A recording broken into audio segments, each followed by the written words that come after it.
Hello दोस्तों, कैसे हैं आप सब। मेरे पास में एक गिलास है, एक इनो है, 2 क्लिनिक प्लस शैम्पू। पानी भरेंगे, इनो और शैम्पू को एक साथ में हम डालेंगे, फिर देखते हैं क्या होता है। दोस्तों वीडियो में बने रही, वीडियो में बड़ा मज़ा आने वाला है।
तो दोस्तों आपने देखा, ये चीज़ें बिल्कुल इनो तो बिल्कुल बाहर निकल ही गया। नीचे ये देख लीजिए, नीचे कैसा कलर है, ऊपर का बिल्कुल सफ़ेद वाइट कलर है।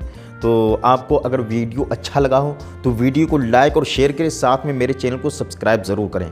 खुदा हाफिज़।